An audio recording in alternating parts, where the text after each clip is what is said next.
lait avec du veau qu'on avait apprêté. On les mit devant eux. Il se tint lui-même à leur côté sous l'arbre et ils mangèrent. Et au verset 9, alors il dit, où est ta femme Sarah?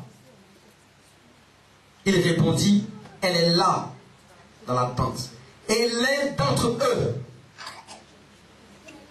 ce ne sont plus les trois qui parlent, mais c'est l'un d'entre eux, ceux qui sont au milieu qu'on appelle l'ange de l'Éternel. L'un d'entre eux parle et dit, assurément, je reviendrai. Il n'a pas dit nous reviendrons, il dit, je reviendrai vers toi l'année prochaine. Voici que Sarah, ta femme, aura un fils. Sarah écoutait à l'entrée de la tente qui était derrière lui, etc. etc. Elle a même ri, elle ne croyait plus, c'était fini, elle était une poste de me poser.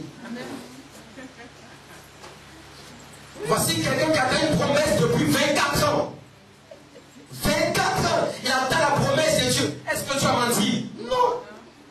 Mais poussé par l'esprit, cet homme invite 3 personnes qui sont des anges. Et un, il s'appelle l'ange de l'Éternel. La manifestation de Christ dans l'Ancien Testament.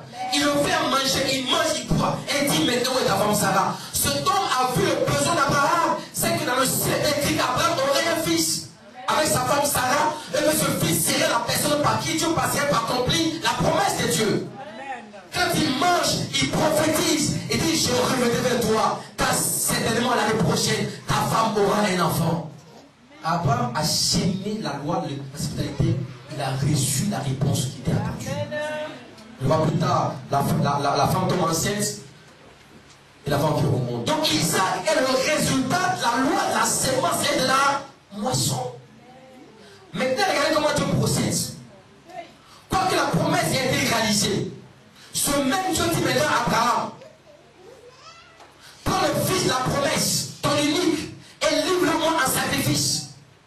Est-ce que Dieu est un Dieu normal ou c'est un Dieu qui est logique? Comment quelqu'un peut te donner un enfant?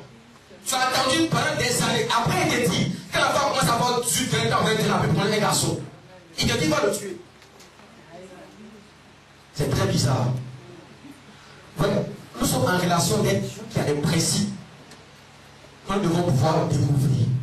C'est des mystères, c'est un mot clair. Si on les découvre, notre vie peut radicalement changer. Il ne peut pas dire à quelqu'un qui a attendu pendant des années de prendre son fils et de le tuer. Non, Dieu ne voulait pas que Abraham tue son fils. Dieu voulait enseigner à Abraham une loi, un principe. Et ce principe allait changer sa vie. C'est ça qu'il voulait enseigner à Abraham.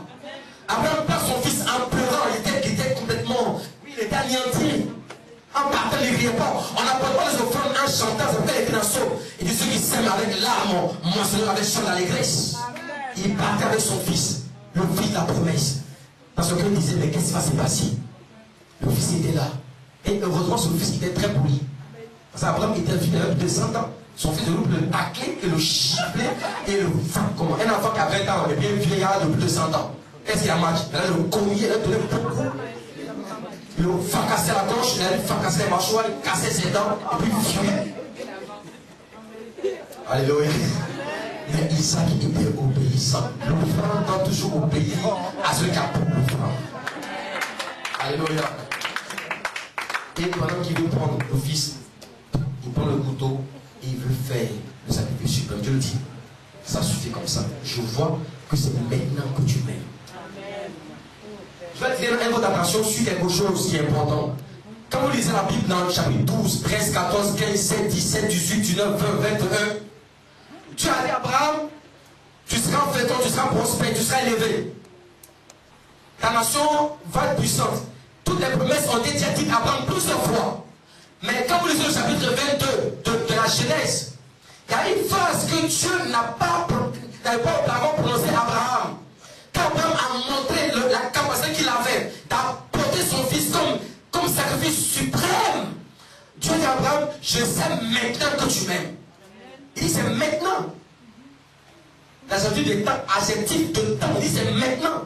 Ça veut dire qu'auparavant tu m'aimais superficiellement. Maintenant tu as fait la preuve que tu m'aimes. Mais ce n'est pas tout. Et tu as juste ceci. Je te bénis, tu seras prospère. Je vais dire cette phrase-là. Pour qu'on soit au même niveau de formation. Verset 17. Verset 16 plutôt.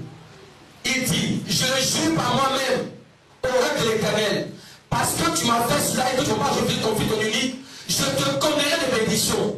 Je multiplierai ta descendance comme les étoiles du ciel et comme le sable qui bord de la mer. Ta descendance aura le contrôle de ses ennemis. La dernière phrase n'avait jamais été dite auparavant par Dieu. Les autres, je te bénirai, tu seras fécond, tu vas te multiplier. Tu l'avais déjà dit plusieurs fois. La dernière phrase, il dit en disant ceci, ta descendance aura le contrôle de ses ennemis. En clair, ta descendance va posséder. Par là que tu poses, ta descendance, moi Dieu, je m'engage à ce que ta descendance, c'est plus toi qui es béni, mais ta descendance va avoir le contrôle de ses ennemis. Tu vois le disant qui pensait à Ismaël et à ses fils. On voit malgré tout, on peut aimer les juifs, on peut ne pas les aimer. Il dit qu'on peut aimer les juifs, on peut ne pas les aimer. Mais reconnaissons que ces gars-là, ils contrôlent un peu le parti du monde et l'économie du monde. Est-ce que je me trompe? Hitler a essayé. Hitler a tué 6 millions d'entre eux. Mais ils sont toujours là. Dieu dit, ta descendance aura la de ses ennemis. En fait, en réalité, Dieu voulait que Abraham ne soit pas le seul à être béni. Dieu voulait que sa descendance fasse partie de la bénédiction. Quand Dieu dit à quelqu'un, ton offrande, c'est qu'il ne veut pas seulement te bénir avec un individu. Il veut engager ta descendance dans une alliance de grâce, de faveur, de domination. C'est le secret que Dieu voulait enseigner à Abraham. Et quand il a compris, sa vie a changé. Il faut dire alléluia avec moi. Est-ce qu'on me suit? Je suis sur la séquence de la moisson, mais que je prononce très peu le terme argent. J'en parle très peu parce que tant que le principe n'est pas compris, tu as beau dire argent, ça ne viendra pas. Mais quand le principe est compris, nous-mêmes on sait ce qu'il faut faire afin que les promesses de Dieu se réalisent pour nous. Alléluia. Okay. Donc après mon pays, Dieu prend l'engagement, Dieu jure. On a dit qu'il ne faut jamais jurer. Mais pour le cas d'Abraham, Dieu a juré.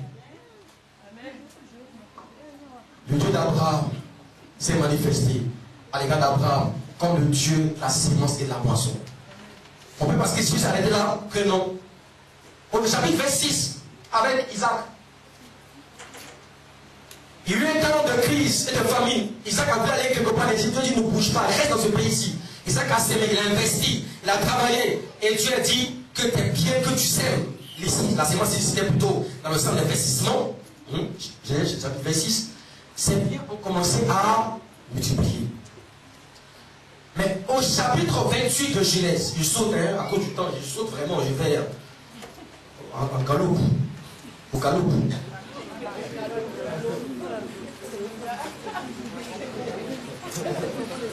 Au chapitre 27, et là où j'ai sauté complètement à cause du temps.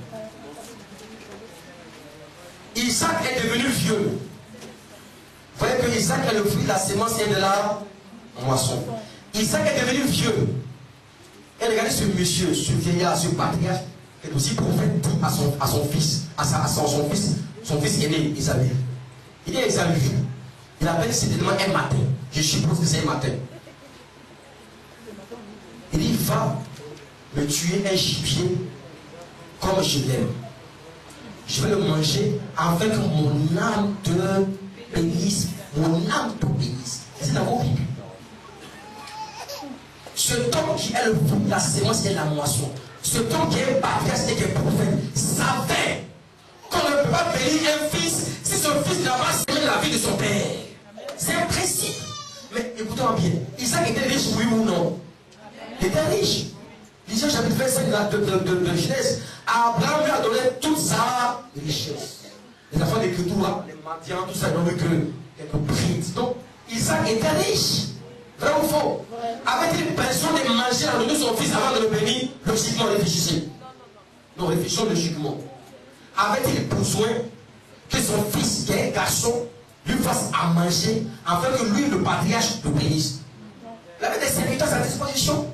Le pays à ses serviteurs faisait fester, manger. Non. Isaac connaissait le principe, la loi, la sémence et de la moisson. Et il fallait que son fils Isaïe parte, qu'il prépare un mets et qu'en mangeant son âme, il a croisé son âme. Il y a des fois où les sacs pensés par un fils prise le cœur du père. Le fils dit, c'est trop fort. Tu m'as fait tant de bien. Je vais te bénir. Et Et c'est ça qui a été fait. Là, qui a été posé, a tellement touché son cœur, il n'a pas le temps de voir cela. Mais on voit, en fait, il y a eu quelque chose qui est très bizarre dans la parole de Dieu.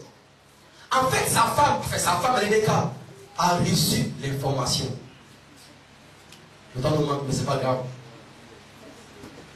L'information qu'elle reçoit est que Isaac a décidé de bénir Ésaü.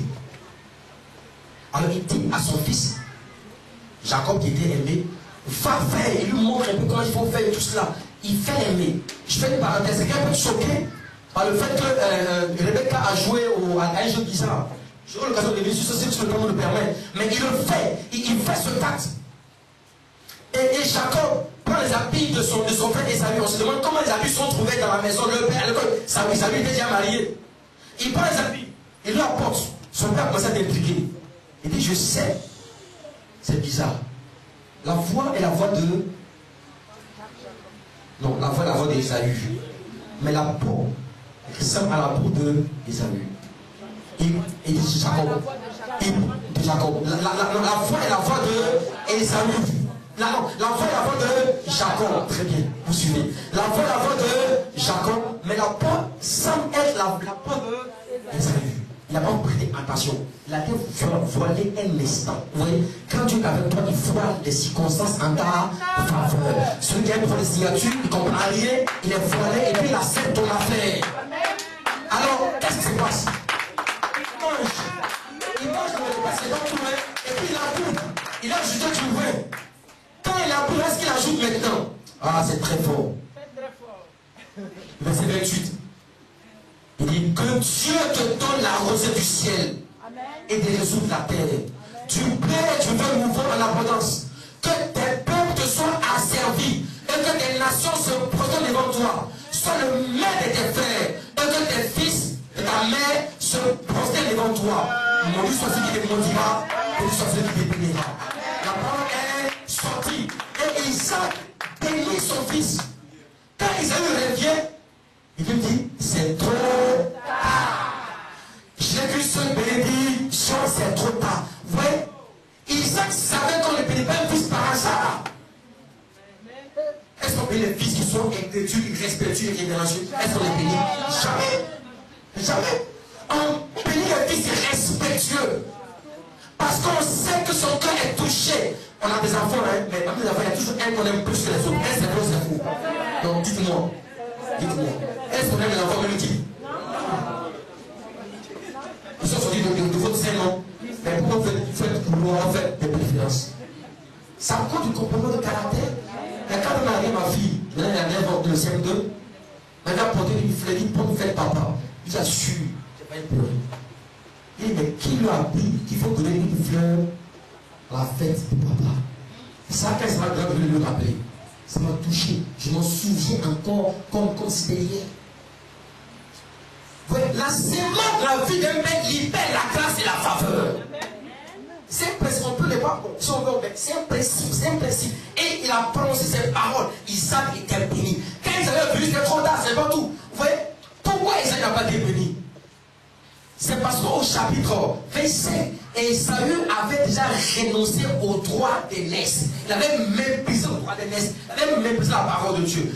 Or, quand on méprise la parole de Dieu, on ne peut plus avoir accès à la grâce et à la parole de Dieu. C'est plus possible.